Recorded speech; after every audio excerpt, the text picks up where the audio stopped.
से ज़्यादा बल मिले, हमारी प्राथमिकता और ग्रामवासियों का जो कदमा, ग्राम के जो संताल समुदाय की जो विशेषताएं हैं, जो उद्देश्य है, यही उद्देश्य है कि इस महापर्व के माध्यम से हमारी सामाजिक समरसता, हमारे सांस्कृतिक विविधता के बाद में जो हमारी जो विशिष्टताएं हैं, वो आपके माध्यम से भी इस यहाँ के जनमानस को पहुँचे। इसी उद्देश्य को लेकर के हम लोगों ने इस प्रेस वार्ता में आप सभी को आवेदन और निवेदन किए थे, और इसी के तहत आज हम लोग कमेटी की ओर से यही कहना है कि ये जो तैयारी चल रहा है, इस तैयारी के निमित्त आज कल यानी परसों रोज को हमारे माननीय मुख्यमंत्री का आगमन होगा, और मुख्यमंत्री के साथ साथ में हमारे यहाँ जो सांस्कृतिक, धार्मिक और उसके साथ साथ में जो सांस्कृतिक जो कला है, हर क्षेत्र के लोगों का यहाँ आगमन होगा। और इससे हमारा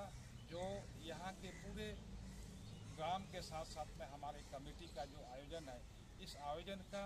पीछे यही उद्देश्य है कि हम इसके माध्यम से अपना एक मजबूत सांस्कृतिक सामाजिक समरसता की हम इस उद्देश्य को हम आने वाला पीढ़ी को हम देना चाहते हैं। इसलिए आज महापर्व में आप सभी को हमारे ओर से, कमेटी के ओर से, पूरे ग्रामवासियों की तरफ से आप सभी का अभिनंदन भी है। और इस कार्यक्रम को भव्य सफलता के लिए हम आप सभी को भी आग्रह करें कि आप भी अपने माध्यम से, जिस अपने मित्र बंधु के साथ में अपने प्रेस के माध्यम से, ये कमेटी आपसे आग्रह करती है कि आप इसको, चूँकि आप देख रहे हैं कि इस शहर के अंदर में और ये 36वां जो महापर्व का जो हमारा उत्सव हो रहा है, ये उत्सव बड़ी 36 साल का जो सफ़र है, इस सफ़र में कई आप प्रेस बंधु ने देखा होगा कि कई तरह के उतार चढ़ाव आपने भी देखा है, कमेटी में देखा है। आज जो इस जहाँ थान का जो दृश्य है, जो आज इस यहाँ की जो इंफ्रास्ट्रक्चर और संरचना देख रहे हैं, और वो भी दिन आप लोग ने देखा था कि छोटा सा जगह में हम लोग इस पूजा का संपन्न करते थे और सांस्कृतिक अनुष्ठान का कार्यक्रम को हम संपन्न करते थे। इसलिए आज इस कार्यक्रम के माध्यम से हमारे यहाँ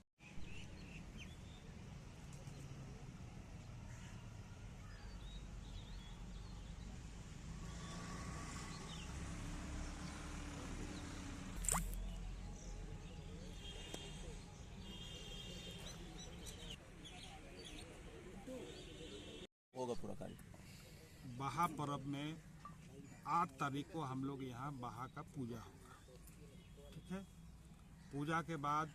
दोपहर में माननीय मुख्यमंत्री हेमंत सोरेन का आगमन है, और हेमंत सोरेन के माध्यम से हम यहाँ के समाज को, लोगों को संबोधित करेंगे, और उसके संबोधन के उपरांत शाम को हमारे यहाँ प्रत्येक वर्ष की तरह सांस्कृतिक नृत्य का अनुष्ठान होगा, और वो नृत्य दल के माध्यम से यहाँ उसकी कार्यक्रम होगा।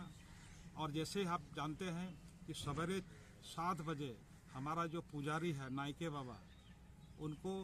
अपने घर से, जो परंपरा ही हमारे, उसको बाजा गाजा के साथ में उसको पूजा स्थल लाया जाता है। पूजा स्थल लाएंगे,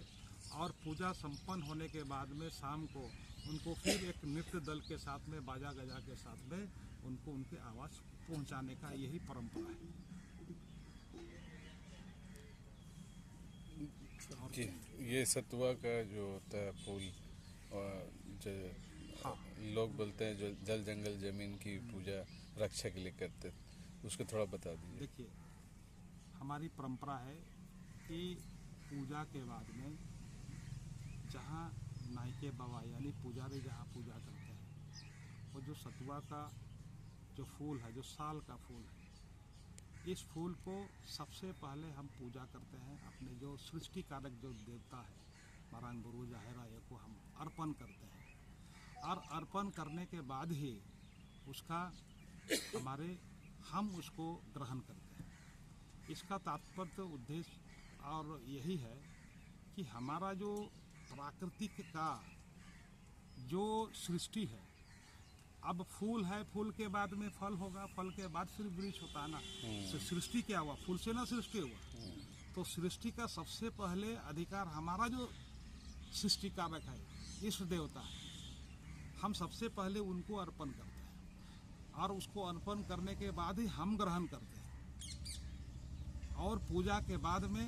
जब पूजा संपन्न होती है तो हम एक दूसरा को या तो पेड़ में उसको सिंदूर लगाना,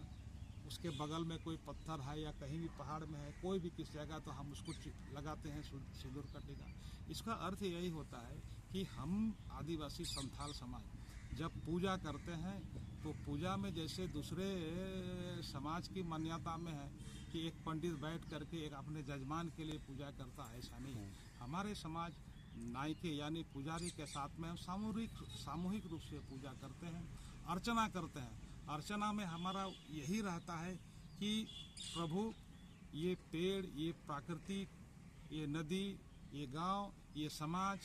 और साथ साथ में अगर हमारा गांव का कोई बैल हो, बकरी हो, दूसरे गांव में भी चरने के लिए गया है तो उनका भी हित हो, उनका भी कल्याण हो, वो भी सही चर करके मेरा गांव वापस आ जाए।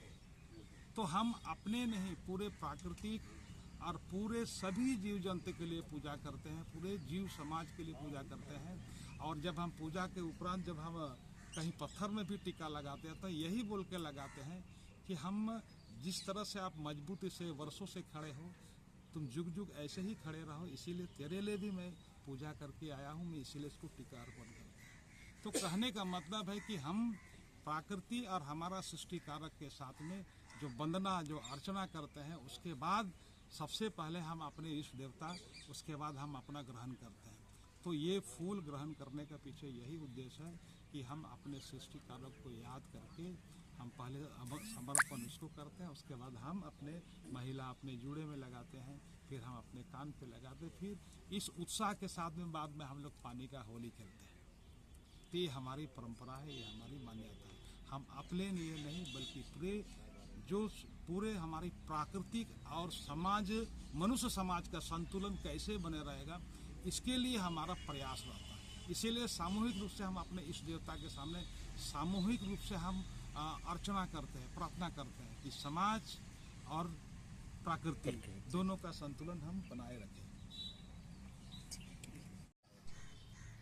तो ऐसे तो हमारे ये बाकी सारा सदस्य है, ये कदमा ग्राम के सब वासी है। तो आज का ये संवाददाता सम्मेलन का ये सारा जानकारी हमारे जो संरक्षक लक्ष्मण